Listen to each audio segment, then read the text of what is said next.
Text book का example number 3 है बेटा, जहां पे ना हम लोगों को बाइफर्केशंस करने हैं। मैं थोड़ा नीचे लिख रहा हूं बेटा, बाइफर्केशंस करने हैं। ये मैंने लिखा पर्टिकुलर, पर्टिकुलर के बाद हम लोगों को लिखना है बैलेंस शीट हेडिंग, फिर बैलेंस शीट हेडिंग के बाद हम लोगों को लिखना है मेन हेडिंग, और मेन हेडिंग के बाद लास्ट में लिखना है हम लोगों को सब हेडिंग। ठीक है बेटा, इस तरीके से हम लोगों को ये टेबल बनानी है बेटा। साथ साथ में टेबल बनाएंगे आप लोग, साथ साथ में ये टेबल इस तरीके से बना देंगे। पर्टिकुलर के आगे सीरियल नंबर बनाओगे तो भी चलेगा, नहीं तो साथ साथ में हम लोग लिखते जाएंगे बेटा।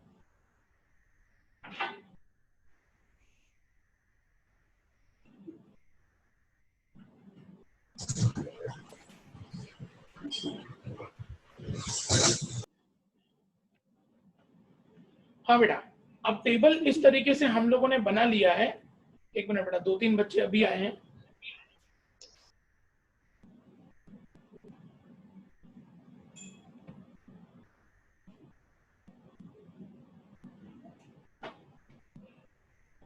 एक मिनट बेटा, कुछ बच्चे ज्वाइन हो रहे हैं।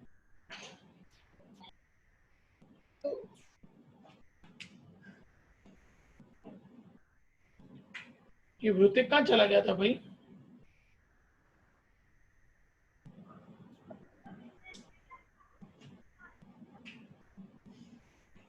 चलो स्टूडेंट, सब लोग आ गए हैं। अब इस तरीके से हम लोगों को टेबल बनानी है, जिसमें पहला पर्टिकुलर है, then balance sheet heading, then main heading and then sub heading. अब देखो क्वेश्चन में सबसे पहले हमको दिया हुआ है प्रपोज्ड डिविडेंड। बेटा मैंने जो आपको लिस्ट भेजी है, कौन बताएगा बेटा प्रपोज्ड डिविडेंड किस में आता है? शेयर कैपिटल में आता है, रिजर्व में आता है, long term borrowings, other long term liabilities, long term provision, short term borrowings, trade payables, other current liability के शॉर्ट टर्म प्रोविजन। ये किस में आता है बेटा, कौन बताएगा मुझे? Short term provision. Very good, किसने बताया बेटा? ये किसने बोला? सर राधिका। चलो वेरी गुड राधिका। अब देखो बेटा, ये जो प्रपोज डिविडेंड है ना, प्रपोज डिविडेंड किस में आता है? शॉर्ट टर्म प्रोविजन में। बेटा लिखना कैसे टेबल में, ध्यान से देखना। शॉर्ट टर्म प्रोविजन में, तो सब हेडिंग में लिखेंगे हम लोग शॉर्ट टर्म प्रोविजन। अब इसके ऊपर देखो हेडिंग कौन सी है बेटा? Current liability. तो मेन हेडिंग में लिखेंगे करंट लायबिलिटी। सबसे ऊपर हेडिंग कौन सी है? यस सर मैं अभी ज्वाइन हुआ, तो आप वापस बता सकते हो अभी क्या ड्रॉ करना है टेबल में? बेटा ये टेबल आप लास्ट में बना देना। मैंने सबसे पहले बताया प्रपोज्ड डिविडेंड। प्रपोज्ड डिविडेंड मैंने जो उस दिन पीडीएफ भेजा था, उस पीडीएफ के हिसाब से प्रपोज्ड डिविडेंड हमारा कहां पे आता है? शॉर्ट टर्म प्रोविजन में। तो शॉर्ट टर्म प्रोविजन हम लोगों ने लिखा सब हेडिंग में। इसके ऊपर मेन हेडिंग कौन सी है? Current liability. इसके ऊपर मेन हेडिंग कौन सी है? करंट लायबिलिटी, वो लिखेंगे मेन हेडिंग में। और सबसे ऊपर हेडिंग कौन सी है? Equity and liability. तो बैलेंस शीट की हेडिंग में लिखेंगे इक्विटी एंड लायबिलिटी। बेटा ये फर्स्ट नंबर पता चल गया सब लोगों को? जिसको कोई कंफ्यूजन हो बेटा, वो अपना फोन अनम्यूट करके मुझसे पूछ सकता है बेटा। सर नहीं पता चला। सर ये सॉन्ग कितने मार्क्स में आएगा? नहीं पता चला बेटा एक मिनट, किसने लिस्ट प्रिपेयर नहीं की है बेटा? मैं उसको लेक्चर ही नहीं अटेंड करने दूंगा आज। ऋतिक तूने लिस्ट प्रिपेयर की है? ऋतिक लिस्ट प्रिपेयर की है बेटा? हाँ सर प्रिपेयर की है। तो अब बता बेटा मेरे को कि प्रपोज डिविडेंड किस में आता है? लिस्ट में से प्रपोज डिविडेंड किस में आता है? ये थर्ड वाला आपने लिखा है ना, वो शॉर्ट टर्म बोरोइंग्स में। शॉर्ट टर्म बोरोइंग्स में आता है, शॉर्ट टर्म प्रोविजन में आता है भाई। हाँ सर वही। तो शॉर्ट टर्म प्रोविजन यहाँ पे लिखेंगे सब हेडिंग में शॉर्ट टर्म प्रोविजन। इसके ऊपर point number 3 main heading current liability. तो यहाँ पे मेन हेडिंग में करंट लायबिलिटी आएगा। और सबसे ऊपर हेडिंग क्या है? Equity and liability. तो बैलेंस शीट की हेडिंग में इक्विटी एंड लायबिलिटी आएगा। कंसेप्ट क्लियर हुआ बेटा सब लोगों को? Okay sir. जैनिल ये है ना, 2 मार्क में आएगा बेटा। 1 मार्क का एमसीक्यू और 1 लाइनर कंपल्सरी। 2 मार्क का आज के Okay. वीडियो में से ये 2 मार्क का कंपलसरी आएगा, ये आएगा।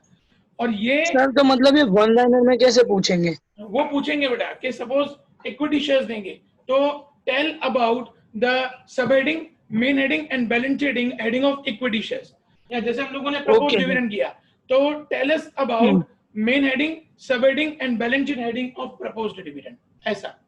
अच्छा अब Okay. ये ना बेटा Okay. आप लोगों को लॉन्ग सम्स में भी हेल्प करेगा, क्योंकि ये चीज प्रिपेयर होगी ना तो ही तुमको लॉन्ग सम से पता चलेगा कि कौन सी चीज कहां पे आएगी, नहीं तो बैलेंस शीट में लॉन्ग सम में पता ही नहीं चलेगा तुमको कैसे लिखना है। Now next is unclaimed dividend.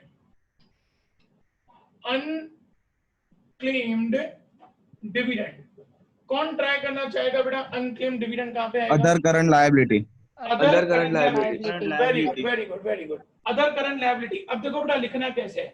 Other current liability हम लोग लिखेंगे सब हेडिंग में, other current liability. Main heading में क्या आ जाएगा? Current liability. फिर बैलेंस शीट हेडिंग में क्या आ जाएगा? Equity and liability.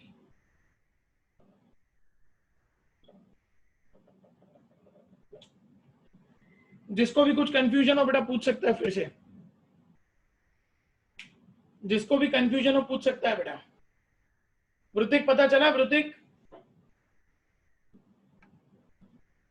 वृतिक पता चला? हाँ सर। ओके चलो आगे बढ़ेंगे बेटा। थर्ड नंबर है बॉन्ड। बेटा कौन ट्राई करना चाहेगा? बॉन्ड किस में आएगा बेटा? Long term borrowing. Long term borrowing. Long term borrowing. तो क्या करेंगे बेटा हम लोग? सब हेडिंग में लिखेंगे लॉन्ग टर्म बोरोइंग। इसके ऊपर की हेडिंग कौन सी है? Non current liability. यहां पे लिखेंगे नॉन करंट लायबिलिटी। और सबसे ऊपर क्या है? Equity and liability. Concept clear बेटा? चलो अब मैं खुद का डाल रहा हूं बेटा। क्रेडिटर्स देखता हूं कौन डाले, कौन बोलता है बेटा। ये मैं फिर आप लोगों को होमवर्क में भेज दूंगा बेटा। मैं trade payable.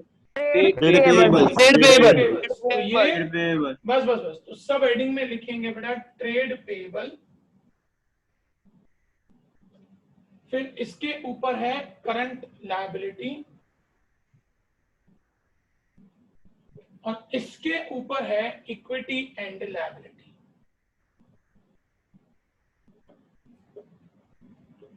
Fifth number goodwill. चलो कौन ट्राई करेगा बेटा गुडविल? देखो कौन बताता है। गुडविल किस में आएगा बेटा? Intangible asset. यस, तो यहां पे लिखेंगे सब हेडिंग में इनटेंजिबल असेट। फिर उसके ऊपर की मेन हेडिंग देखो बेटा, उसके ऊपर की Asset. Main heading fixed assets. हाँ, फिक्स्ड असेट्स। फिक्स्ड असेट्स और ऊपर सबसे ऊपर बैलेंस शीट हेडिंग वो होगी असेट्स। असेट्स। कंसेप्ट क्लियर बेटा सब लोगों को? किसी को कोई कंफ्यूजन बेटा यहां तक इस पॉइंट में? चलो आगे बढ़ेंगे बेटा। सिक्स्थ नंबर देखता हूं ये कौन बोलता है। Cash balance. Cash balance tangible asset. नहीं। Anyone else? Reserve. Cash balance reserve. Cash and cash equivalent. Yes sir, cash and cash नहीं किसने बोला शॉर्ट टर्म बोरोइंग? बेटा कैश किसी से लेते हैं अपन। शॉर्ट टर्म बोरोइंग का मतलब होता है आपने किसी से पैसा लिया। कैश तो हमारा खुद का होता है, वो किससे लेंगे बेटा? Cash and cash equivalent. Cash and cash equivalent. बेटा आप लोगों को मैंने इतने दिन पहले आप लोगों को पीडीएफ भेज दी है बेटा। 4 दिन हो गए अभी तक आप लोगों ने 4 दिन में ये चीज प्रिपेयर नहीं की है। शर्म आनी चाहिए बेटा आप लोगों को। क्या आप लोग 12th स्टैंडर्ड की एग्जाम दोगे? 4 दिन में जब आप लोगों से लिस्ट प्रिपेयर नहीं हो सकती है तो तुम लोग क्या बोर्ड की एग्जाम दोगे तुम लोग सब? कैश बैलेंस जो है वो कैश एंड कैश इक्विवेलेंट ये आएगी हमारी सब हेडिंग। अब उसके ऊपर देखो मेन हेडिंग कौन सी है, चेक करो। करंट एसेट्स, बराबर है। मेन हेडिंग में करंट एसेट्स एंड देन सबसे ऊपर असेट्स। चलो यहां तक कॉपी करो तो फिर कंटिन्यू करें इसको।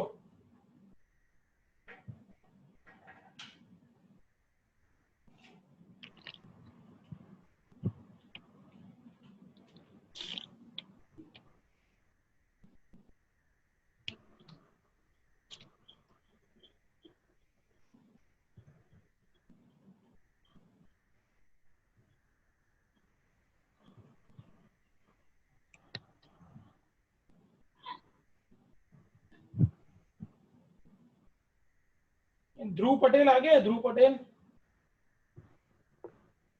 Yes, sir. ओके।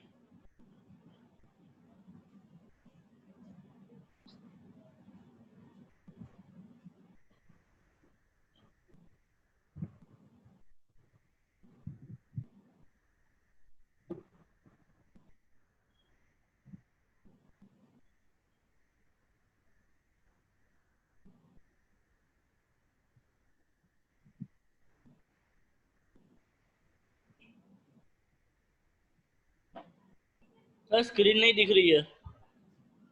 स्क्रीन नहीं दिख रही है? बड़ा बाकी अभी सब आई। हाथ करता है भाई दिख रही है तू। सर।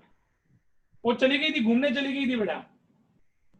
उसको भेज दिया था मैंने स्क्रीन को कहीं घूमने के लिए। डोमिनोज में पिज्जा खाने गई थी, आ गई वापस खा के। 3 करीन रखने नहीं जाए स्क्रीन में। सर जो कोरोना लाइन नहीं आई।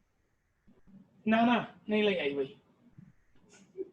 सर આપણી स्क्रीन कोरोना प्रूफ છે એટલે चिंता नहीं करवानी। हाँ, किसी को डाउट था बेटा? किसी ने मेरे को बुलाया? सर मैं माही। हाँ माही बोलो बेटा। सर आप इसका पिक ग्रुप में फॉरवर्ड करोगे बिकॉज सब ब्लर दिख रहा है। ब्लर दिख रहा है? नेटवर्क का इशू होगा बेटा आपके वहां पे। कौन सी कंपनी का नेटवर्क है? जियो। जियो सबको मार देगा, खुद जिएगा बस। फिर तो आशा छोड़ ही दो, जियो है तो छोड़ दो आशा। सर वोडाफोन वाले में भी नेटवर्क नहीं है। वोडाफोन में नेटवर्क नहीं है? अरे यार। सर आप हाँ, बताओ सर, उसमें आपका blurry कौन दिख सा रहा है? है। आपका हो सकता है इसलिए तो शेयर। मेरा वो जीटीपी सर है इसका सबसे एजीएम अलग। था ना वोडाफोन का, इसलिए। सर जीटीपीएल में काफी बार चला जाता है नेटवर्क। नहीं जाता है तो ऐसा मत बोले भाई। जब बारिश होती है तभी जाता है, अब भी नहीं जाता है। जब बारिश होती है तभी जाता बेटा सर, कंप्लीट हो गया ऐसा सब लोगों का? आगे बढ़े बेटा अपन। सर अभी होने वाली है बारिश, रुको। ए भाई शांति रख, चलो भाई कंप्लीट हो गया बेटा ये, तो मैं आगे बढ़ूं।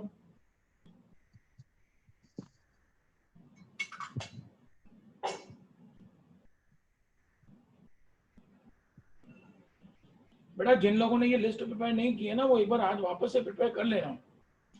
तो ये हम लोग जब लॉन्ग सम करेंगे ना बेटा, संडे को या सैटरडे को, देखते हैं जो भी जैसे सेटअप हुआ तभी ये लॉन्ग सम पता चलेगा बेटा, नहीं तो लॉन्ग सम पता ही नहीं चलेगा।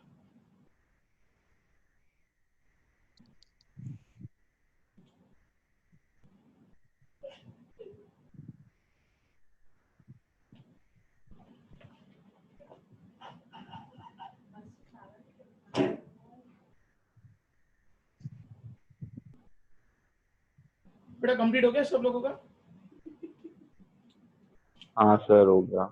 चलो डन, आगे बढ़ते हैं बेटा। अब देखते हैं ये कौन बताता है। जो लोग टेक्स्ट बुक निकाल के बैठे ना बेटा, कोई मतलब नहीं, क्योंकि मैं मेरा ही सम ले रहा हूँ। मेरे को लग रहा था कि बहुत सारे लोग टेक्स्ट बुक लेके बैठे, इसलिए फटाफट आंसर आ रहा है, तो मैं टेक्स्ट बुक में से बोलूंगा ही नहीं। देखता हूँ कौन बोलता है। 6 हम लोगों ने डिस्कस किए थे बेटा, अब हम लोग 7 नंबर डिस्कस करेंगे। चलो देखते हैं ये कौन ट्राई करता है बेटा। 7 नंबर डिबेंचर। 7 नंबर डिबेंचर कौन ट्राई करेगा बेटा? Long term borrowing. Long term borrowing. Yes, ये जाता है बेटा हमारा लॉन्ग टर्म बोरोविंग्स में। अब ध्यान देना बेटा, डिबेंचर आता है लॉन्ग टर्म बोरोविंग्स में, तो ये लिखेंगे हम लोग सब हेडिंग में लॉन्ग टर्म बोरोविंग्स। अब इसकी मेन हेडिंग क्या आएगी बेटा? नॉन करंट लायबिलिटी, एंड उसकी बैलेंस शीट हेडिंग क्या आएगी बेटा? Equity and liability.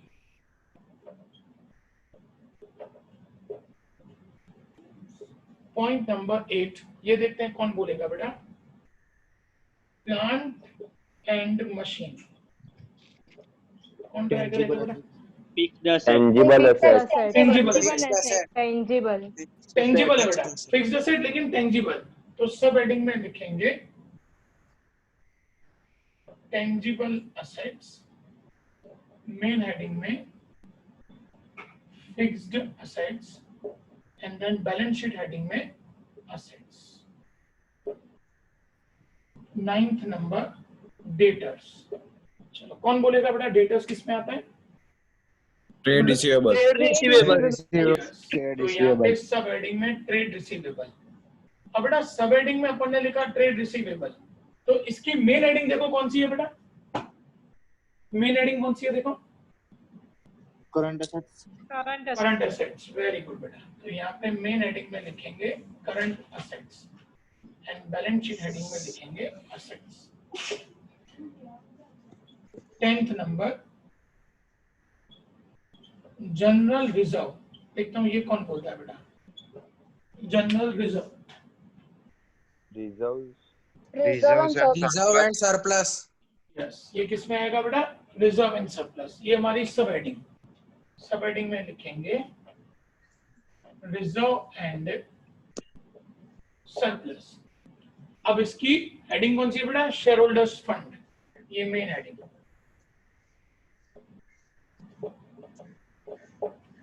And equity and liability, ये balance sheet heading. Concept clear बेटा? अब ये बहुत इंपॉर्टेंट है बेटा। 11 number debenture redemption reserve. Reserve and surplus. Reserve and surplus. तो ये क्या है बेटा हमारा? सब हेडिंग में रिजर्व एंड सरप्लस, इसके ऊपर शेयर होल्डर्स फंड, ये main heading. And then equity and liability. चलो फटाफट कंप्लीट करो बेटा, तो फिर हम लोग आगे बढ़ेंगे। जल्दी करो। ऋतिक भाई पता चल रहा है ना बेटा? हाँ सर। Very good. हाँ सर, हाँ सर।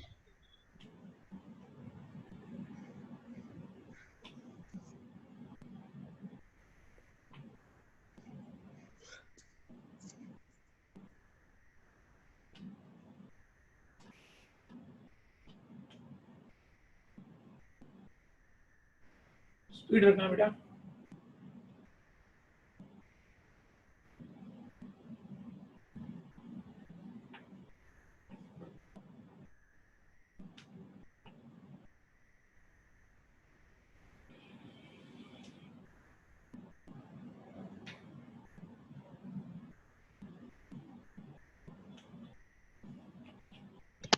Sir yes. 11 नंबर फिर से बोलो ना। 11 नंबर डिबेंचर रिडम्पशन रिजर्व है बेटा। रिजर्व किसमें आ जाता है बेटा अपना? रिजर्व एंड सरप्लस, सब heading, main heading share holders fund and balance sheet heading equity and liability. Okay sir.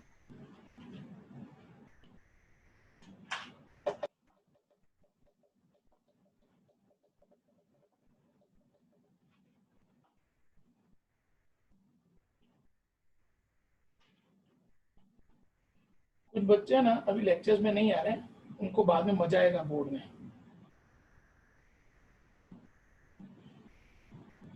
बारह बच्चे टोटल एब्सेंट हैं, बोर्ड में मजे करेंगे वो लोग।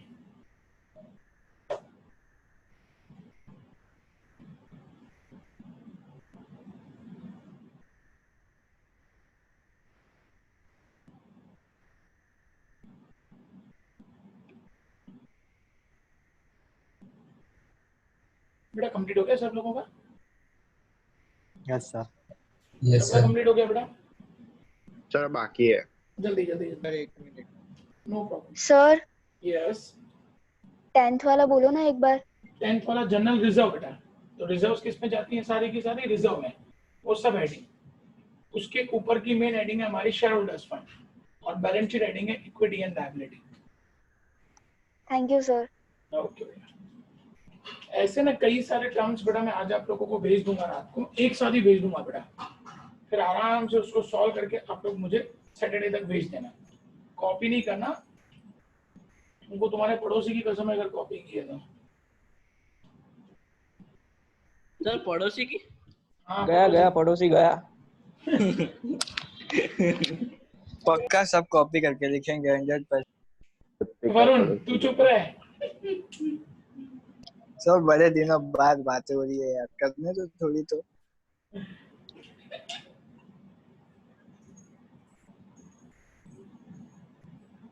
बातें करने आता है।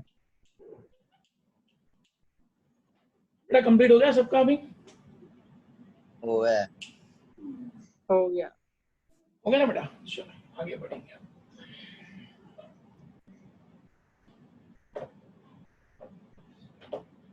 ये जो अभी डिस्कस करेंगे ना बेटा, ये बहुत इंपॉर्टेंट है, उसको ध्यान से मुझे आंसर देना बेटा। देखता हूँ कौन उसका परफेक्ट आंसर देता है।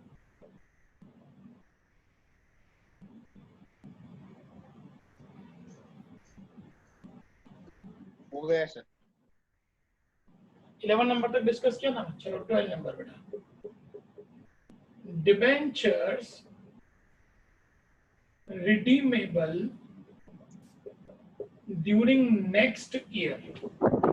Reserve and surplus. Other current liability. Very good. ये कौन था बेटा अदर करंट लायबिलिटी वाला? किसने बोला ये? ध्रुविन सर। परफेक्ट परफेक्ट बेटा, वेरी गुड। अगर हम लोग बेटा किसी को भी अगले 12 महीने में पैसा वापस करते हैं, पहले तो रिजर्व क्यों नहीं है बेटा? यहाँ पे रिजर्व नहीं लिखा हुआ। देखो रिजर्व का मतलब होता है कि जब हम लोग पैसा साइड करके रखते हैं बेटा, ये यहाँ पे साइड करके रखना है ऐसा कुछ लिखा नहीं है। हम लोगों को डिबेंचर्स को अगले 12 महीने के अंदर अंदर पैसा देना है, इसका मतलब ये हमारी क्या होती है बेटा? Other current liability. तो इसको लिखेंगे पहले सब हेडिंग में अदर करंट लायबिलिटी, उसके बाद मेन हेडिंग में जाएगा current liability, and then equity and liability, ये बैलेंस शीट हेडिंग में।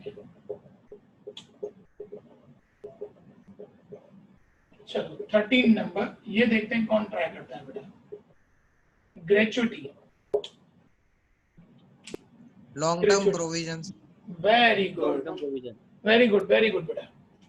Long term provision, long term provisions, ये जाएगा सब हेडिंग में।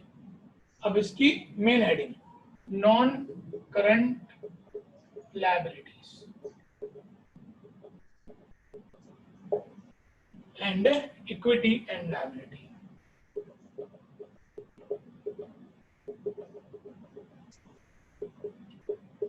Number sir yes. तो ग्रेजुटी मतलब?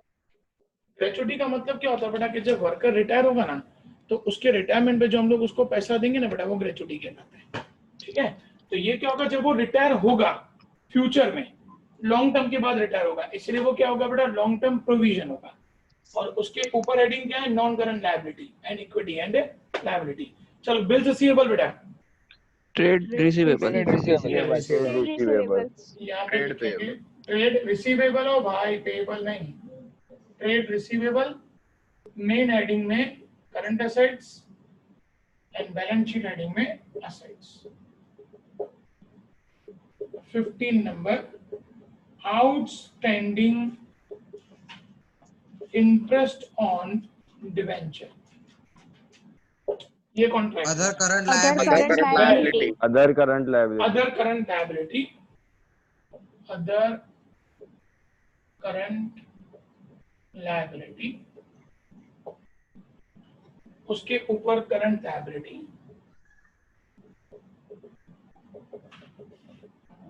एंड देन मेन हेडिंग में इक्विटी एंड लायबिलिटी। चलो आज का लास्ट, ये देखते हैं कौन ट्राई करता है। Shares of other company, shares of other company, हमने दूसरी कंपनी के शेयर्स परचेज किए हैं। Non current investment. Non current very good, non current investment, ये जाएगा हमारा सब हेडिंग में non current investment, main heading में fixed assets and then assets. Clear हो गया बेटा सब लोगों को? कोई कंफ्यूजन में इनमें से किसी में भी? चलो कंप्लीट कर दो बेटा। 16 पता नहीं चला। 16 शेयर्स ऑफ अदर कंपनी मतलब हमने किसी और कंपनी के शेयर्स परचेज किए हैं बेटा, किसी और कंपनी के शेयर्स परचेज किए, इसका मतलब हमने उस कंपनी में इन्वेस्टमेंट किया है, लेकिन वो लॉन्ग टर्म के लिए होता है बेटा। इसीलिए यहाँ पे अगर नॉन करंट इन्वेस्टमेंट, उसके ऊपर की जो हेडिंग होती है वो होती है फिक्स्ड एसेट्स, और सबसे ऊपर की हेडिंग हमारी असेट्स। कंप्लीट कर दो बेटा फटाफट, जल्दी करना, 7 मिनट ही बाकी है बेटा। सर आप फोटो भेजने वाला है, उसका दिख नहीं रहा है कुछ। मैंने इसके आगे वाले का फोटो नहीं लिया बेटा, पहले वाले का फोटो लिया ये था। वाला ये वाला ये वाला ये वाला स्क्रीनशॉट नहीं, ब्लर ही आ रहा है। नो प्रॉब्लम, भेज देता हूँ बेटा, भेज दिया अभी।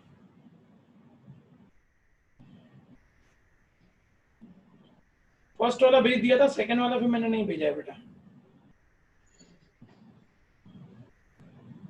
सर यस, 13th वाला समझाओ ना। 13th वाला है ग्रेचुटी। बेटा ग्रेचुटी का मतलब क्या होता है कि जब वर्कर रिटायर होगा ना, तब हम लोग उसको जो पैसा देंगे वो ग्रेचुटी कहलाता है। तो ग्रेचुटी लॉन्ग टर्म प्रोविजन है। लॉन्ग टर्म प्रोविजन क्यों बेटा? क्योंकि हम लोग उसको बहुत टाइम के बाद हम लोग वर्कर को पैसा देंगे। तो लॉन्ग टर्म प्रोविजन ये हमारा सब हेडिंग, मेन हेडिंग जाएगा नॉन करंट लायबिलिटी, एंड सब बैलेंस शीट हेडिंग जाएगी इक्विटी एंड लायबिलिटी। ग्रेचुटी का मतलब ये होता है बेटा कि जब वर्कर रिटायर होगा तो हम लोग उसको पैसा देंगे। तो इट्स लॉन्ग ड्यूरेशन, उसको 4 साल भी लगे, 5 साल भी लगे, लेकिन वो पैसा उसके लिए साइड में रखना है, इसीलिए उसको प्रोविजन बोलते हैं बेटा। प्रोविजन का मतलब होता है कि पैसा अपने को साइड करके रखना है, जब वो रिटायर होगा तब हम लोग उसको पैसा वापस करेंगे। Okay sir. अनक्लेम डिविडेंड यानी अनक्लेम डिविडेंड का मतलब क्या होता है बेटा कि जो अभी तक क्लेम नहीं हुआ है, लेकिन उसको अपने को पैसा देना पड़ेगा, और वो भी 12 महीने के अंदर ही देना पड़ेगा। वो हमारी अदर करंट लायबिलिटी होती है।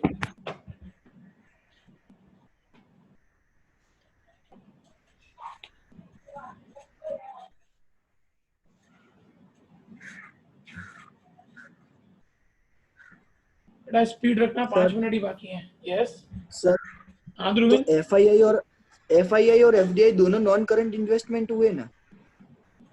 बेटा एफआईआई और एफडीआई सबसे पहले तो इन्वेस्टमेंट होगा ही नहीं बेटा, उनके लिए इन्वेस्टमेंट है। जो कंपनी इन्वेस्ट कर रही है ना बेटा, उनके लिए इन्वेस्टमेंट है, हमारे लिए नहीं। एफआईआई का मतलब होता है जब फॉरेन इंस्टीट्यूट्स हमारी इंडिया में इन्वेस्टमेंट करते हैं, तो वो क्या होगा, वो हमारे शेयर्स में इन्वेस्ट करेंगे, तो वो हमारा किस में जाएगा बेटा? शेयर कैपिटल में जाएगा हमारे लिए। लेकिन उनके लिए वो क्या है बेटा? वो इन्वेस्टमेंट है, तो वो हमारा नॉन करंट में जाएगा। मैंने लिखा ना बेटा यहाँ पे, शेयर्स ऑफ अदर कंपनी, वो उनका नॉन करंट इन्वेस्टमेंट कहलाएगा। Okay sir. ठीक है,